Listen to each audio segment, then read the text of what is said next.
Hey folks, this is Chris Johnson at Living Waters Fly Fishing. Got another fly for you today. We are doing the Fluff Beast. This fly is not available anywhere. So I know we tie a lot of patterns on here that are signature patterns or stuff that's in production. This is one that you do not get unless you tie it yourself. So to start out, we are going to be tying on a TMC 101. This fly is a super high floating dry fly. And so I use a straight eye light wire dry fly hook from Tiemco for this one. This fly, you can ask anybody who's ever fished these or tied these. This thing can support heavy droppers. It does great on its own. Use it a lot in southern Colorado, northern New Mexico, but also it will absolutely stomp here, especially during terrestrial season. So the whole fly, with the exception of rubber legs and elk hair, is all CDC, blended and spun. So going to show you how to do that. We got a size 12 hook here. All we're going to do, this is size 10/aught tan Veevus. I'm going to start a little jam knot on there, put a little thread base in, and work my thread back to about here. So right about the hook bend is what we're after. Now we're going to do a lot of CDC work. So this is where things get a little exciting. So if you are unfamiliar with CDC, it is a feather that comes off near the oil gland of a duck. So this feather is kind of a downy feather that comes off the duck right on its rump area. So if you look up the literal translation of col de canard, it's slightly profane. So we're not going to mention it on camera, but nonetheless, this is a great feather because it absorbs, and the oil that you heard the expression water off a duck's back, that oil that they distribute through their feathers, these feathers catch most of it. So, or at least the most of it of all the feathers on a duck. There are oiler puffs, and there's also these, which are the longer CDC feathers. To prep these feathers, I'm literally going to grab them by the tip, flare them outwards like that, in like a 90-degree sense. If you are working with multiple sizes of CDC, I would recommend putting the longest feather on the top and the smallest feathers on the bottom. I have two in a bright yellow, two in kind of an antique or old gold yellow, and then I also have one in kind of a tan or light brown, however you want to look at it. I think they call it light brown, but it's definitely tan. But just to kind of go through colors, it's something of that sort. So I have one of those, two of these, and one of these. So all of those are different CDC feathers. And CDC is becoming very, very hard to get these days. So just be aware that we may or may not always have these. I'm going to take them and lay them in a stack, put them on this Petty John table. So there's this is part one of a two-part series where you've got this clip that you push these down into. I need to do this all together here. So take these, grab the tips, grab the butts of the feather and push down.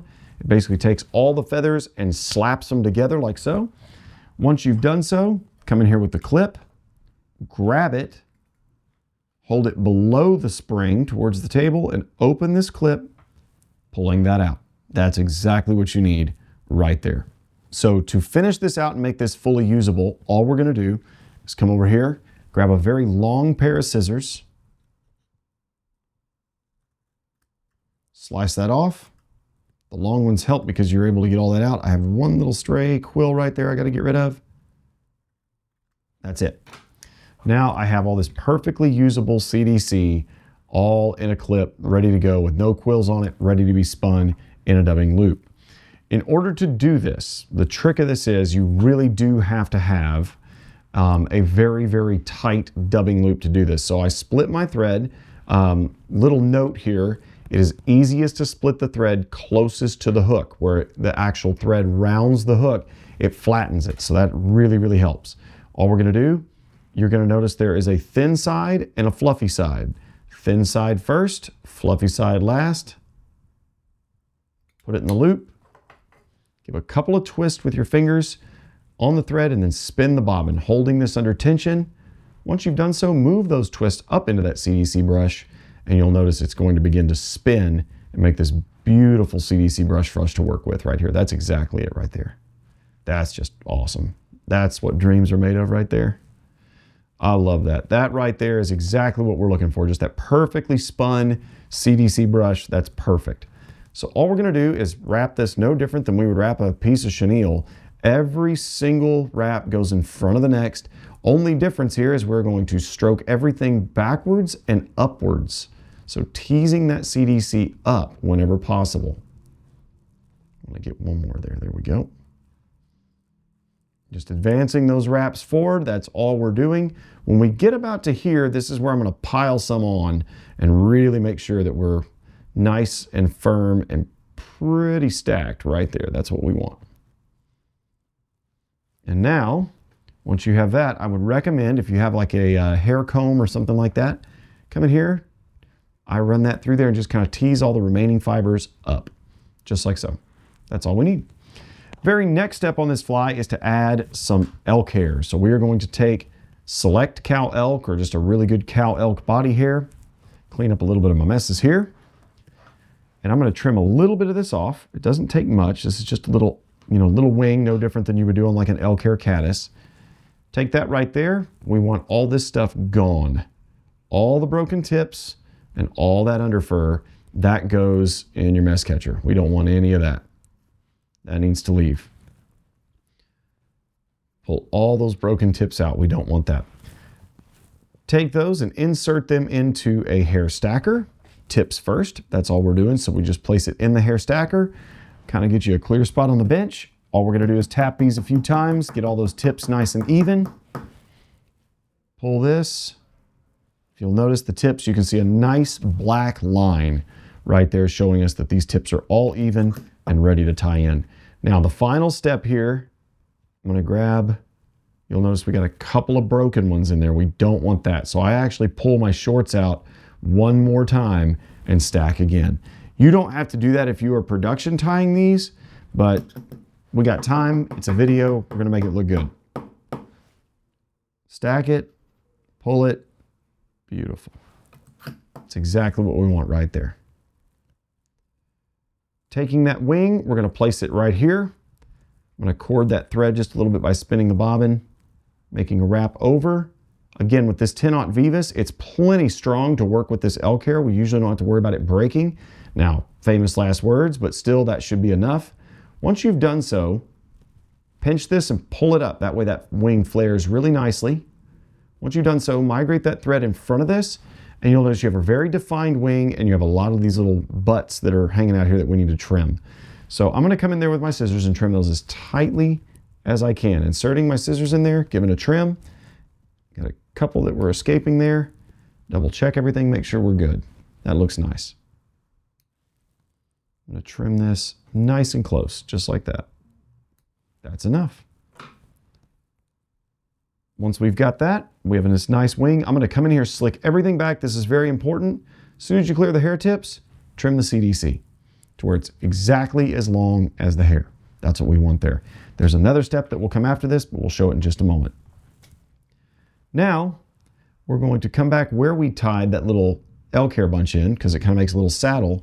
We're going to add round rubber legs. I have a barred little grizzly rubber leg right here that works really well. I like them a lot. You can use standard brown round rubber. Anything like that works fine. You don't have to be too much of a stickler on your rubber legs if you don't want to. But they do need to be round rubber and not silly legs, just because they do need to have more of a dry fly profile and float. If you tie it in right there in that little saddle, you'll see they make that perfect little X and they won't try to roll on you. Otherwise, the materials will roll quite a bit in the tying process. Next step, we're going to go back to our Pettyjohn clip. I'm going to take darker feathers at this point. So this can be browns, natural duns, excuse me, dark tan, anything like that will work fine here. And I'm actually going to migrate to the smaller clip here because we don't need as many, or as much of it. So this is actually going to decrease the length of the loop and also help with these little bit shorter feathers as well. Take that, punch the feathers in the clip, come in here, grab them with the chip clip side is what I call it, and you've got this nice stack of CDC, fully usable, ready to go. It's an absolutely amazing tool to utilize a feather that is invaluable to me personally. All right, snip all that off. What you will notice is we now have usable CDC. We have a fluffy side and a non-fluffy side. Fluffy side's over here closer to the base of the feather where you're gonna have the downy. So where the downy is, that's going to be where what you would see here is the fluffy side. This is going to be towards the tip of the feather. We're going to put the downy side in first, tip of the feather last. Final step here in the process is we got to split that thread again. And yes, I know that can be easier said than done. Insert the CDC into that dubbing loop. Let it loose, give a few twists just to lock it in. Take your bobbin, spin it really, really well. Just like so. Don't worry if your legs get caught in the loop. That's not a problem. They're not sandwiched in there, and that's why you get this really sharp needle. You can come in here and just tease them out. There's one, and there's two. Done. Just make sure they get off that loop. You don't want that. And then here, hold the back two legs back and watch those front two legs like a hawk. You don't want them to push back like that. So try to pull him forward, keep him out of the way. That first wrap of the CDC is what keeps everything separated right there. That's looking good. That keeps those back legs forced back, and the front legs look pretty nice just like that. So we're stacking CDC kind of right on top of each other there. Pull these legs rearward and cross under. What you are then left with is you have legs poking out in that perfect X shape. Take that, finish that CDC right behind the hook eye. I've got one little stray piece in there I don't want there. And we can reposition legs in just a second. Once I've done that, I'm going to come in here. Try to get all those stray fibers back. Little whip finish, and we're done. Trim that, come in here, position the legs where you want them. That's exactly where I want them. And then here we're going to trim them to length. I like my front legs a little bit shorter than the back legs. It's looking pretty good. Back legs about like that. Move this guy into position where you need him. Don't get caught up all in that CDC. Flip the fly over. Trim it flush. Now don't trim it so close that you wind up cutting any of your CDC dubbing loop and stuff like that. But if you'll notice, if we get in here and trim that nice and flush, this thing floats flush on the water, looks just like a little stone fly or a little hopper, and that's all we're wanting from this right here. Get those legs exactly how we want them. And I'm going to come in here and trim that just a little bit more right there. And that's going to ride perfectly. And that's it right there. So that is a finished Fluff Beast. These things work amazingly well in a variety of water types and conditions. Any errant fibers or anything like that, I fish them just as scraggly as I can get them, but it's an amazing pattern, floats in just incredibly high. You can support a lot of times 2 different nymphs under this thing, because I mean, it's got, what at this point, I think it's got 6 CDC feathers in it. Incredible, incredible. It actually might have 7. That's right. We did 2, 2, 1, and 2 more. So it's a 7 CDC feather fly. And the elk hair floats, the little round rubbers don't drown anything, and the hook is a light wire. This thing is absolutely invaluable in my dry fly box. Serves as an attractor in high mountain streams. Also, you can use it all throughout the hill country when your panfish get a little bit more persnickety and don't feel like eating foam. They will eat this. So thank you so much for watching. If you have any questions, don't hesitate to contact us. We're here to help you however we can. We'll see you in store on the water sometime soon. Thank you so much, and take care.